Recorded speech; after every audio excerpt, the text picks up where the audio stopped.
Ok.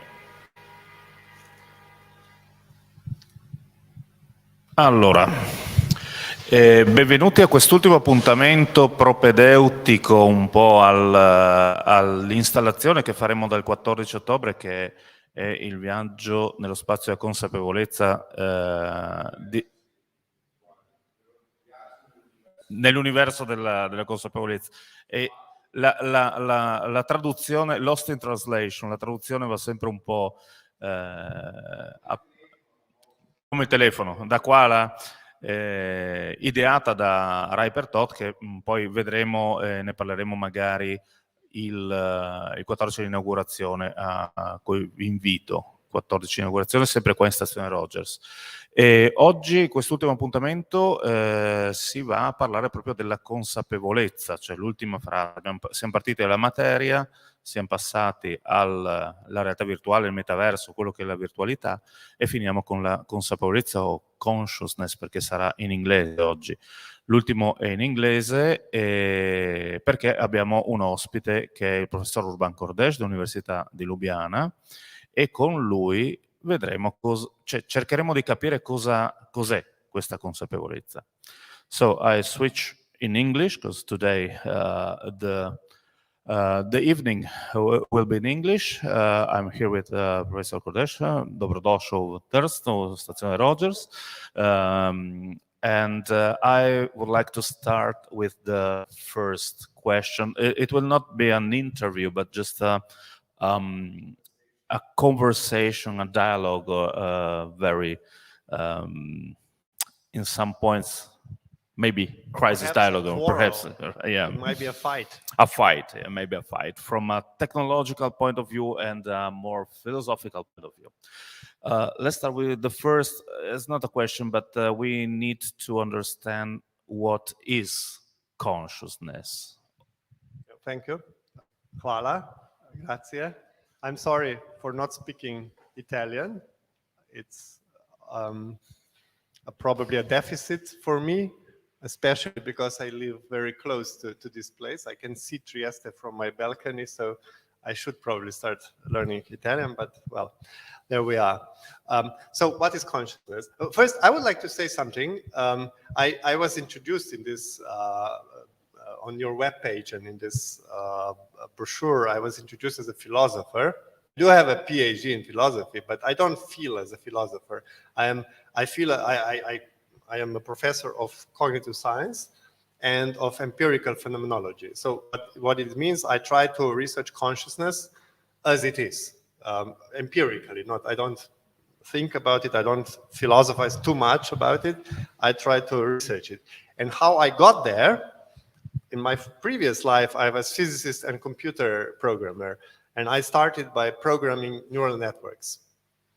And I wanted to make this software conscious. That was my first idea. And then I realized, after 10 years of struggles and being very unhappy and not wanting to accept what it was became quite obvious to me, I realized that I don't know what I'm talking about. You know, everybody in artificial intelligence field said, "Oh yes, intelligence, consciousness, blah, blah, blah, singularity." It seemed so clear. But then when I tried to define this or ask people to define it, nobody actually. It was like, well, we all know, like in Douglas Adams, you know that the big answer to the big question. We all know consciousness. It's sort of information, blah, blah, blah, but nobody actually knows what it's talking about. And then I realized that, but there, on the other side of the scientific landscape, there is a big field that knows what is consciousness. Just it's not talking to computer people and to physicists. That was a problem. So that's why I started studying phenomenology and philosophy and so on, just to learn what is what I want to research. So just a little bit of the history. So because I will say some things that are quite anti the prevalent AI view. So I want to be clear that I'm not speaking this from afar. but that I went through this, that I was working on this, and I still am in a way. So what is consciousness? Perhaps the better idea is to say what is not consciousness. For that, we need to go 500 years back. At some point, not so far from here, the science started. Galileo was one of the big guys, and he and then some others was very clear. He realized what we need to do, how we need to separate our personal realities in order to do physics, to do what we know now as physics, to study nature. And what we need to do is, he called this primary qualities and secondary qualities. We need to separate the world as we see it to primary qualities and secondary qualities. Primary qualities, as he said, is, for example, the length of or the width of this table, the volume of this glass. Primary qualities, as I can describe the shape of this Stazione Rogers. Well, some people can describe it. I probably can't. Secondary qualities are, I like this place. I don't like this place. I feel cold. I feel warm. I feel this glass is nicely designed. These are secondary qualities. And Galileo said, well, if we just get rid of secondary qualities, because everybody has its own experience and we cannot research this, then what remains we can really agree on and we can research. And that's how the physics got its most important drive. So what physics research is, by definition, as it started, what natural research do is studying everything but consciousness, everything but experience. And I will use experience and consciousness as a synonym. I'll explain this later. But so if you look at the nature, you look at something that has no consciousness. No, I don't mean that there is no consciousness in nature, but I just say you won't see consciousness because by definition, you are looking the way that you put the consciousness away. This is the primary quality. And that's why the problem trying to find consciousness with a naturalistic approach in physics, in computer science, whatever, it will always fail because there will be no consciousness there. For example, I'm partly a neuroscientist, so when we look at the activity of the brain, there's no consciousness there. We see some activity, we see parts of the brain do this, parts are activated when, I don't know, limbic system is activated when I am more emotional, blah, blah, blah. But I know that I'm more emotional, not because I can see this on my computer screen or whatever. Or psychologists study behavior. You can guess about the state of your consciousness from behavior, but you can't see it. I can see Rai being like that. I can see some being bored or whatever. But most of what I can see is just physical nature doing something. So there is no consciousness there. And in the world, let's say that consciousness disappears one moment. Nothing would change. Or you couldn't tell. Everything people would still look like they look now. The world would be exactly the same. So you cannot define consciousness by studying it with a natural science. But still, it's so easy to get to consciousness. Why? Because all I have is consciousness. But to see this, you have to do something that Husserl, who I'm mostly quoting Husserl, by the way, now, who called this epoche. He said, we have to bracket this natural attitude.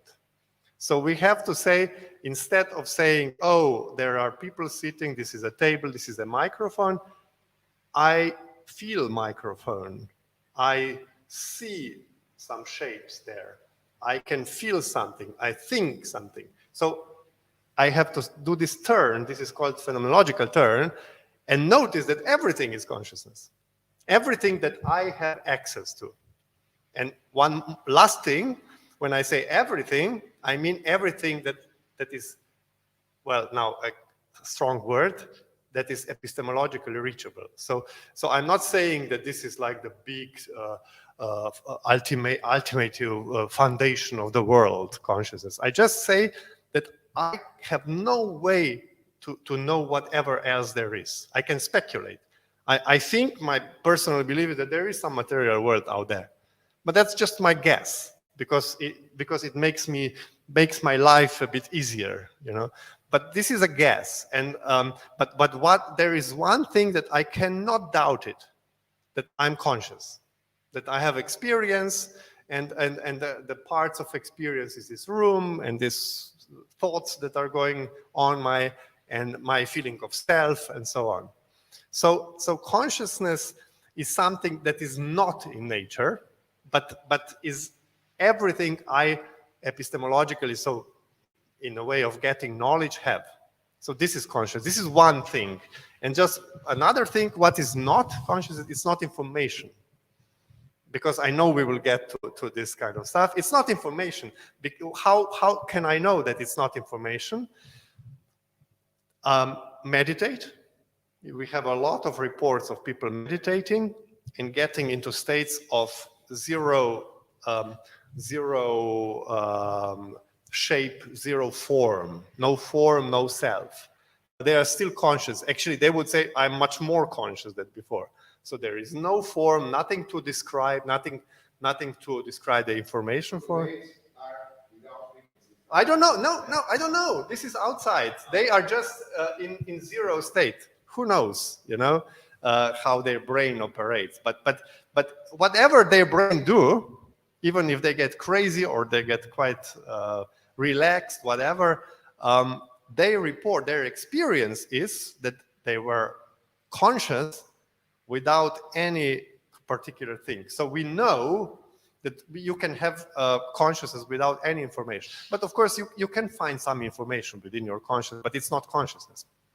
You connected this consciousness with experience, and I go further with experience because experience is one huge point in virtual reality, because you are they are calling the empathy machine. So you have this experience in first person view, so you are immersed in a virtual reality. How is connected this experience with consciousness? Well, experience as well, consciousness can have different meanings, you know. For example, you can ask, why do we need consciousness? Because, as I said, if you look just at physical reality, that there doesn't seem any need. Why is consciousness evolutionary important? So this is one way of asking about consciousness, and there are other ways. So that's why we call this phenomenal consciousness, which is what I'm talking about, but it's official philosophical name. And this is the same as experience. So experience, the best definition of experience was done by Nagel, philosopher, in 70s. He wrote a paper, What It's Like to Be a Bat. How does the bat feels? You know, he shows us that we will never know, you know, how a bat's world looks like, because he's echolocating, he's not relying on sight and so on. So, but this term, what it's like, is the best description of what is experience. If there is a what it's like for you, then there is some experience there. If there is no what it's like, then there's no experience. So even if I don't know your experience, if I just know that there is something that can be answered to what it's like being you, then that means you have an experience, and that's the same as consciousness. So what I would say, immersion and virtual reality, experience changes. Experience was there before you put the set on, not just the vision, but the whole set on, and experience goes on. As long as you are conscious, you are experiencing. This is the same thing, but it changes. And I think what you are talking about in virtual reality, when you're talking about immersion, is this experience the experience of the world that you want to paint in your computer simulation, or is this experience of me sitting here having my set on with all this? So this is the question, I think. Both are experiences, but the question is, do I find myself there in the virtual world or here? So what is this experience about? This is the question, I think. If I have the awareness or consciousness to be in virtual reality or not. Yeah, I wouldn't say awareness, but believe. Believe. Yes, can I tell a story? A short story. It's a true story. Once I was talking to my friend psychologist in some cafe in Ljubljana, and he just became a Buddhist. And he was studying Buddhist texts, and he was telling to me, you know, Buddhists, they believe that there is no reality, that it's all illusion, it's all Maya. And I said, this is bullshit. What illusion? You'll see, this is a table. Obviously, it's not, it's reality. And he said, no, and he was explaining me. And I said, like this. And I said, look, this is reality. And people started watching me. And the next moment, I wake up. And I wake up in my bed, in here, very close to Trieste. It's 8 o'clock. My alarm clock is screaming, and it's quite cold, and so on. So my question is, what remained the same 1 minute before 8 and 1 minute after 8? What remained the same? Obviously, my reality was completely, what I believed is reality was completely different. Before 1 minute before 8, I believed that I am sitting on a sunny day in Ljubljana. 1 minute later, I believe that I am lying in my bed and trying to wake up. So, but something remained the same. What remained the same? That's the question. Huh? No, the story is completely different. Before it was that I'm sitting in Ljubljana. Now it's completely different story. That changed. Story changed, but something remained the same. And that, I think, is the most important thing, the answer to that for virtual reality. What remained the same? No, there was no guy in my bed at that time. The machine that produced dreams. No, how do you know that? Yeah, perhaps not. And something remained the same. Could be the bed another dream? Huh? And could be the bed another dream? You don't know. So I didn't tell you the continuation of story. Perhaps then I woke up again and I was in a bus driving across Slovenia or something. Yes. But something still would remain the same. I will. Yes, all is experience. You see, this is very important. Everything was experience, but there is another thing, and this is the most fundamental feature of experience. What remained the same? It remained the same that at all moments I was strongly believing that what I am perceiving, what I am experiencing, is reality. So we call this natural attitude. Natural attitude is the most strong, the most prevalent aspect of consciousness. Wherever you go, you will carry it with you. There are some very, very, very rare examples when we find that this goes away, like people having epileptic seizures and then wake up and they don't know what is reality. But this is like 1 second, because it's so strong that it kicks back immediately. So the same thing was that my belief that whatever is going on is real. And even if I took later in that day LSD, a strong portion of LSD, or if I put my, I would still believe this is the reality. If you read the reports, people having really strong LSD or ayahuasca or whatever experiences, or lucid dreaming experiences, they would say, oh, this is even if they are really strange, if it's just some colors or something, they would say, no, I know this is even more real than something else, So whatever I'm currently experiencing, I bet that all of us believe that this is reality. Because and what we know now, that does not mean that this is reality. It just means that I have a very strong urge to interpret whatever is going on as reality. So that should be applied in virtual reality. The question is, did you fool your inner judge, that you believe that this is now reality? Now, for example, I'm driving the roller coaster, or walking around some garden or something, or is my reality, or I still believe, no, the reality is I'm sitting in some laboratory with crazy scientists putting this on. This is the question. All is experience, like in my dream and then waking, but my belief, what is reality, changed. So this is the question. This is the question of immersion, I think. And I'm consciousness in the place where the Buddhist friend was sitting with me. I'm consciousness in the bed. I'm consciousness in the bus. Yeah. I'm always in consciousness. I use experience and consciousness as the same Okay, thing. so experience consciousness is the same. It's like the same word almost. Yeah. Well, We cannot. Good for you. You had two words for the same thing. So I don't trust in that. I think consciousness is something deeper than experience. Yeah, it sounds that, but if you think about it, I mean, I'm not going to go into that. There are some fringes of experience that they would say yes, because consciousness can be also pre-reflective. But that's very complicated, and for most of the debates, we don't need to go there. I could go into this. This is a debate. I actually don't believe it's true, but I might be wrong. But this is a debate. Is perhaps, does consciousness have something else? Perhaps, yeah. But mostly, I think it's quite a good heuristic to say that they are the same. You know. And we started with the first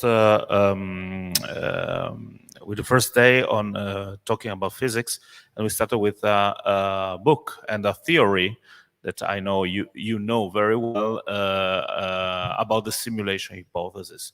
So the is connected with the singularity, so the point of no return, with the developing of computers, very powerful computers, then can recreate the reality. So if I recreate the reality, the consciousness in this artificial reality is still real, or is artificial consciousness? Or, and I added another issue, question, challenge. Can we reach some artificial consciousness sometime? Yeah, I think these are two different questions. First question is, can I fool you? Can I put such a good chip or handset or headset or something that I will fool you that you will forget? Because this is the soft version of simulation hypothesis, that I will put you, I will program such a great simulation that you will forget, like my tricks. You will forget that you are actually sitting here, and you will believe completely like in a dream that this is you. So you will proclaim this as your reality. That's the first question, and I think it's possible. It's possible, although not the. I can say something about that. Actually, I learned that talking to you last week, but I think it's possible, but not the way how people do virtual reality right now. And then there's another question: can we create virtual reality, artificial consciousness? And this is the question. Even if we create it, I don't think we can, by the way. But even if we create it, but that's my personal opinion, which might be wrong. But even we create it, we won't know that we created it. Because as I said, there is no measurement of consciousness, because consciousness is not in the natural world.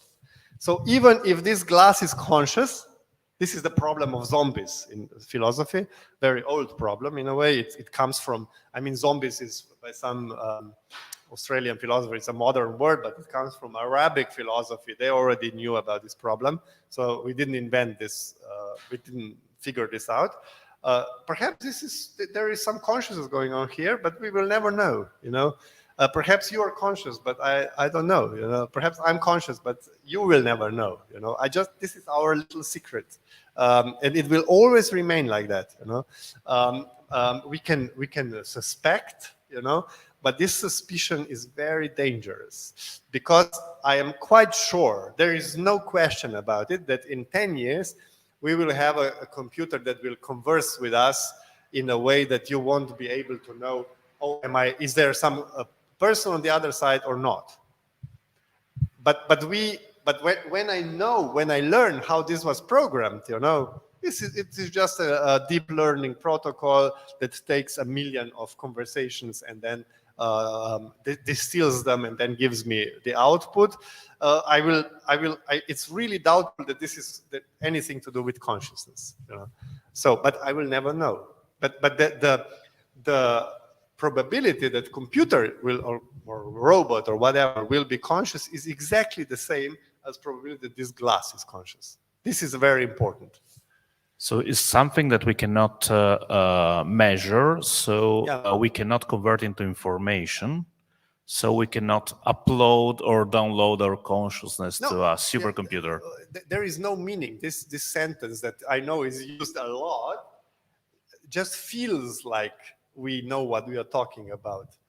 Uploading consciousness, what would that even mean? What people mean by that, what, for example, Elon Musk means by that, because I read some of his crazy talk.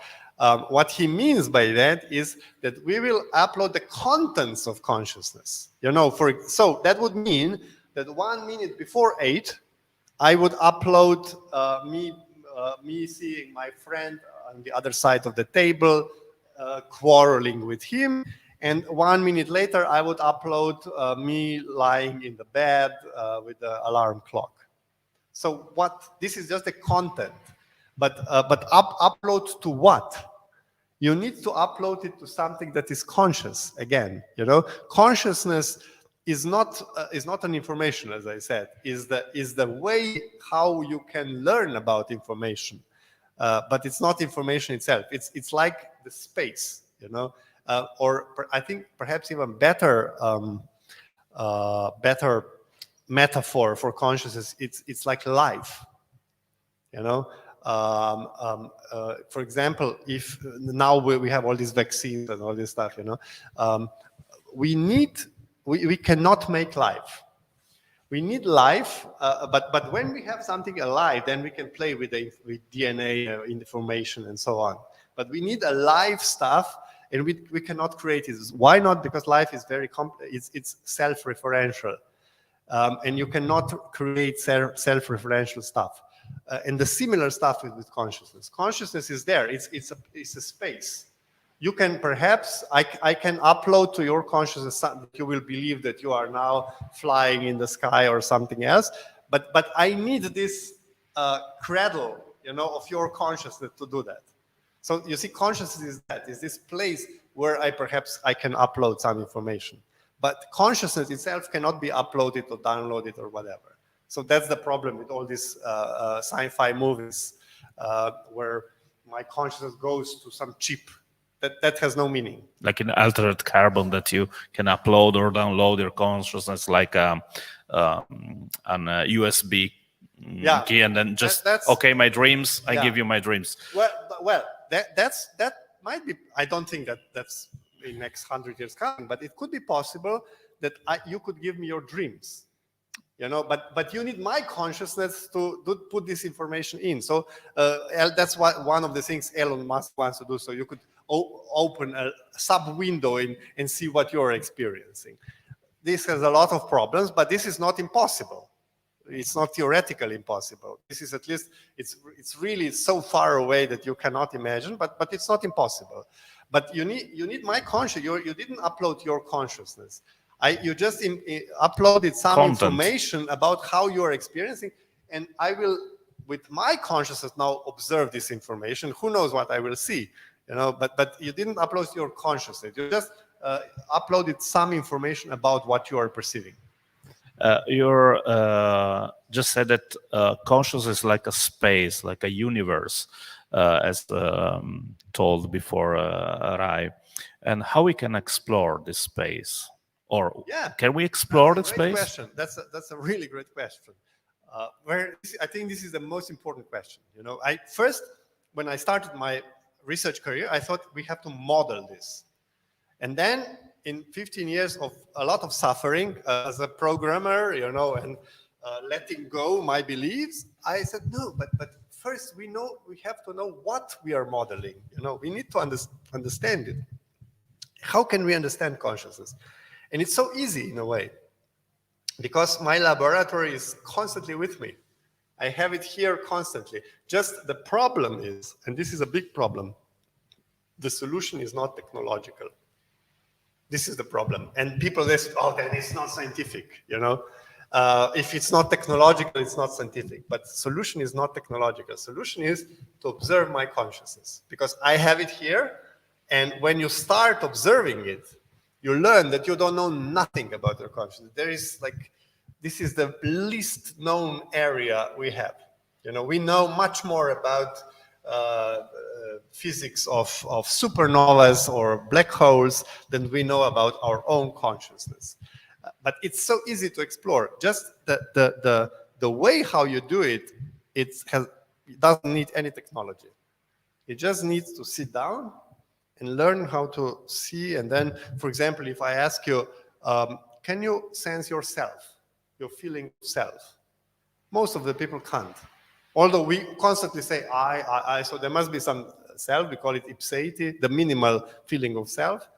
It's there, you can experience it, but we don't know where to look, because it's just there. It seems to be there, but where? How do I? It's there. I can promise you, if you really. And another question is, where is my natural attitude? If you remember, my natural attitude is this drive that drives me to explain everything that I perceive as reality. You know, where is it? I can see it. It's possible to see it, and then you can play with it. You know, so you can play with it. You can, if you're really good, you can fool yourself intentionally that you are somewhere else, and some people can do it. So you can explore experience, but the problem for us that are so scientific, we equate scientific with technological, you know, and in this case, that's not true. So it's matter of senses. So it's always matter of senses. It's matter of self-inquiry, you know. Sometimes it was called introspection, but introspection is not a good word, because introspection means that consciousness is not just inside. No, consciousness is everything.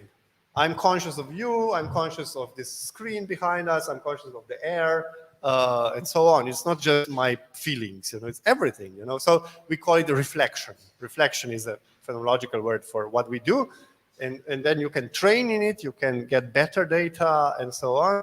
And you don't need any machine for this, you know. We do have some machines, but because it's interesting to see what the parallels between brain activity and consciousness, but that's another story. It's not measurable, so our consciousness cannot evolve. No. It's not measurable, but it's observable. You know, we are in the same way as biologists were 300 years ago. It was not measurable. DNA, they didn't know about DNA. Darwin was, that was a bit less than 300. In the 19th century, he was traveling around, and then he was describing the pieces, and you know, and then he tried to make sense out of all this data. This is where we are. Perhaps it will be measurable at some point. I'm not saying, but it won't be measurable with naturalistic methods. It will be measurable with some sort of reflection. But the reflection is something that you discriminate. So you close in a sort of idea, dream, or whatever you want to call it. But it's always something that's connected to your human being. Yes. So, and we are using language, we are using images, we are using art, we are using all this. Yeah. Codex to decode our thinking, our consciousness also. Yeah.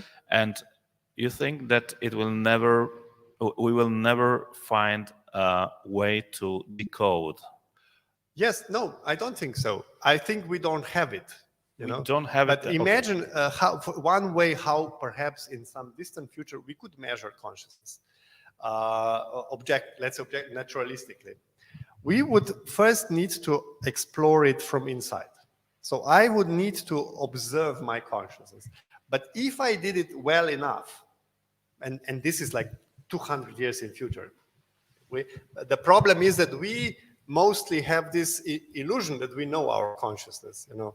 And it's so easy to see why we don't know anything. I can show you 10 things that can be observed, but you never observe them, but they are there. You know? So, but when we learn how to observe and describe our consciousness in complete detail, then we can see the correlations with the brain, let's say, brain functions, you know. But not now, because now we don't know what we are observing. We just see some brain, and we think, oh, neuroscience is so advanced, you know. It's not so advanced. It's just picking the low-hanging fruits, you know. For example, if I move my finger, I know which part of brain will be activated. If I am angry, very angry, I can guess which part. If I feel disgust, I know approximately. But these are so not well defined. These are so low-hanging fruits, you know. In order to really understand consciousness, you need to go really much deeper. And then if we have this qualitative data, let's say what Darwin collected around the world, in Galapagos and elsewhere, then perhaps we could say, oh, now I'm experiencing exactly this. Let's see what my brain does. And then in the next iteration, we could say, oh, your brain is doing this, so that means you're experiencing that. You know? So in some perhaps horrible future, we will be able to read your mind, you know, but not yet. No, we are not there at all. So yeah. Okay. The microphone. Yeah, right now, if you have any question, just feel free to ask. Is this possible measurement connected with something that we could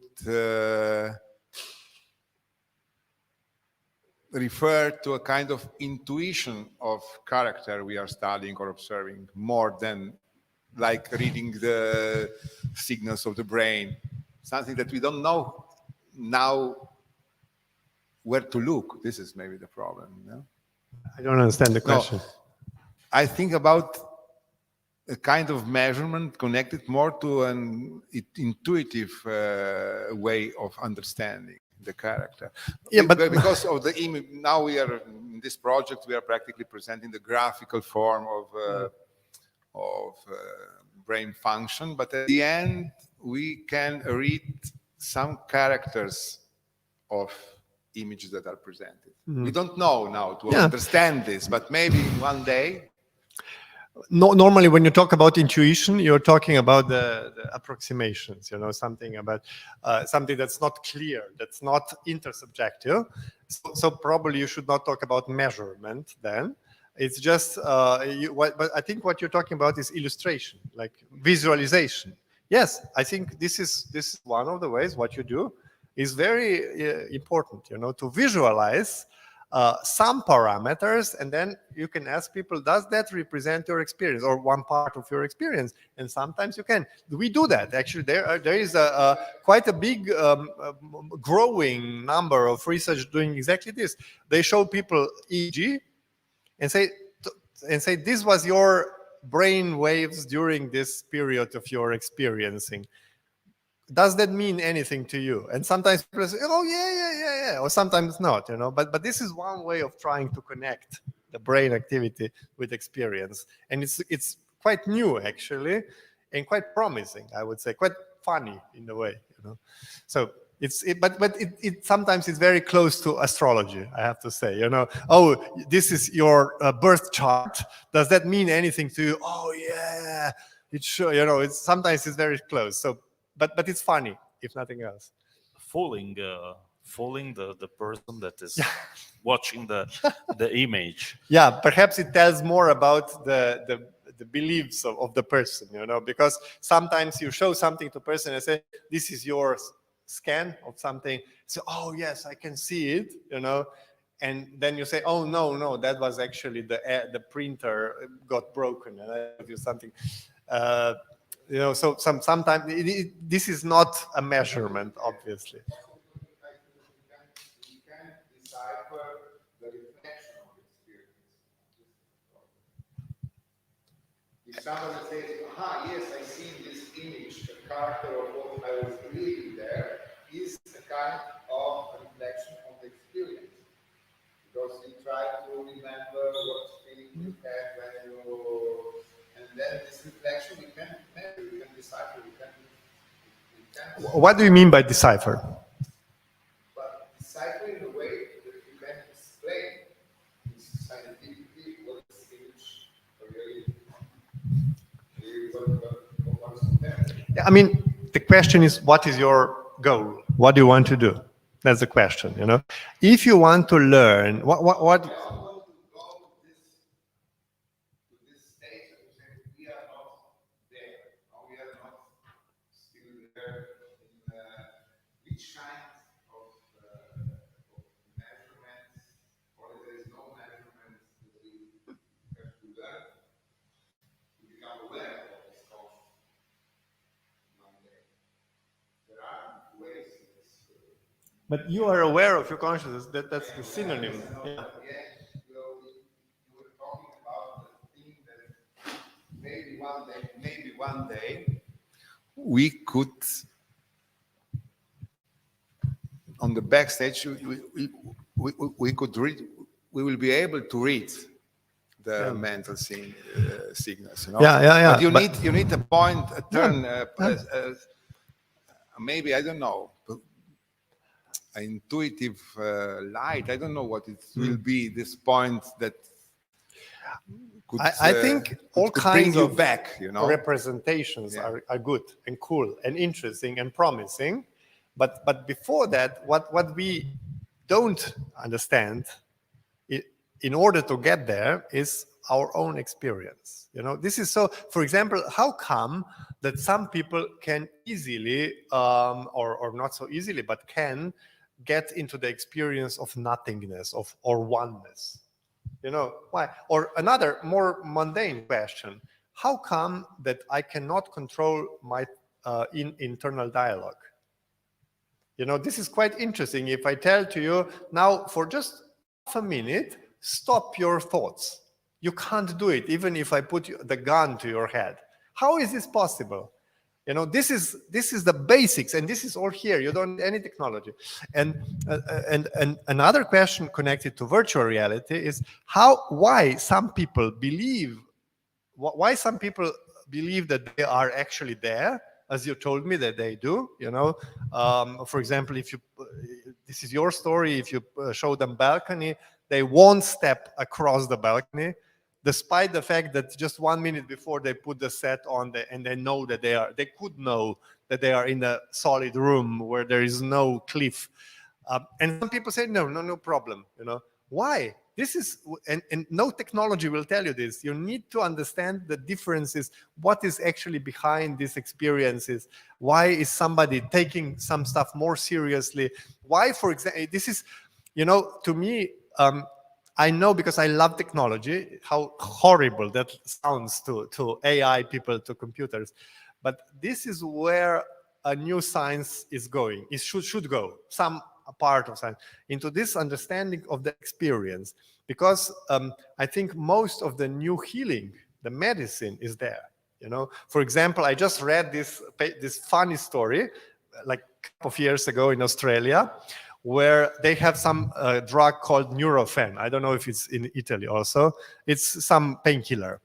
And they had different kinds of Nurofens. One was Nurofen for headache, one was Nurofen for menstrual pain, one was Nurofen for, I don't know, different kinds of Nurofen. And some consumer organization found out that actually they are all the same.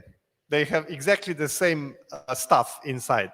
Just the label was different, and they were more expensive. For example, Nurofen for menstrual pain was much more expensive than the normal Nurofen, despite the fact that they were exactly the same.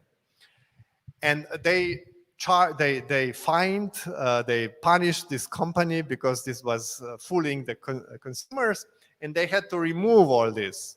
But then people started complaining that the Nurofen for menstrual pain actually healed menstrual pain, and the Nurofen for migraine actually healed the migraine, and that normal Nurofen does not heal the migraine. So, you see, this is all experience, and I think most of the healing is done, not most, but a lot of, not if you break your bone, obviously, or but a lot of healing, especially in neurology, could be done, you know, because we teach students about neuroplasticity. So obviously brain can rewire itself. So obviously it can do very crazy things. And you can the only way how to discover this is by studying experience, you know. But somehow, because it doesn't look so scientific, we look like this is not scientific. Let's buy some new machines, you know. That's the normal attitude. So yeah, I'm connecting something with the something that's connected also with virtual reality. I don't know if you know the Mandela Effect. The Mandela Effect. If I ask you where Mandela died, where it was? Johannesburg. I don't Yeah, know. well, but the place. Aha, you mean like hospital or something? Yeah, where? I don't know. Okay. It was funny because during this experiment, the most of the people said that he died in jail. Oh, really? So this effect of recreation, different reality Yeah. from over Oh. putting over information. Yeah. So it's very interesting. It's still a new theory. It's called. I mean, I can tell you. I didn't know this. But I can tell you like hundreds of examples how because we know that what we are perceiving, we don't have enough bandwidth. So you know, probably in virtual reality, you don't need to do the higher resolution. Resolution is not so important because we just have. This is the illusion that we see everything is higher resolution. We don't see anything. We trust to the cartoons also. Yeah, exactly. So resolution is not important at all. So that means that we have some very, very intricate system that constantly puts together, confabulates. We call it confabulation theory. Confabulates reality. That just puts the little information that it has and builds the whole reality out of it. So that's the part of it. But I could tell you much better examples of this kind of how we. It's interesting because if we step back to experience and consciousness, sometimes our experience is completely full. Is completely different than real reality. Because fooled by our senses. So the consciousness is connected to this recreation of reality or not? Yes, absolutely. But I wouldn't say we are fooled. We construct reality. Okay. We are not, because it started this realization. Now everybody, not everybody, but half of the people, most of the people in cognitive science know that we are constructing reality. We don't read Don Hoffman or Anil Seth or whatever of these big guys. They all have these lectures called like we live in illusion, blah blah blah. But it started with visual illusions. It started with saying, yes, we see reality, but sometimes we get fooled. But we know that where we get fooled, it was just examples of how actually we construct our reality. Don Hoffman, he did really great experiment with the artificial life. He simulates. He has this virtual playground, and then he has organisms, and then he checks which kind of perception is better for survival. And he tries the perception where organism can see exactly the reality as it is, and on the other side they compete with the organism that just see the stuff that's quite important for them. Everything else is invisible for them, and the other ones, they always win. In 99.999% of cases, he runs these millions of cases, they always win. So it's quite clear, and we did in my lab, we also repeated this, we always got the same result. If you see all of the reality as it is, you will just get crazy. It's very unhealthy, So it's really important for survival not to see reality as it is, but to have some sort of your little world where you can live. Yeah. Hide somewhere. Yeah, where you can, where you're a master of it. Yeah. So have the control. Yeah. The control of you have the illusion of control. Yeah. Okay. Do you have any questions from the audience? Okay, we are 1 hour, so with Oh, it's over. Yes, Oh. over. And thank you for being here. Thank you for if some questions. No, from the web. No, right now not. Thank you to be here. This was the last appointment before the installation that will be on October the 14th. And thank you to Professor Kordeš, to Laura and Gian and Stazione Rogers for having me here and to follow these strange ideas about virtual reality, consciousness, matter, and all this stuff. And see you on the 14th of October. Thank you.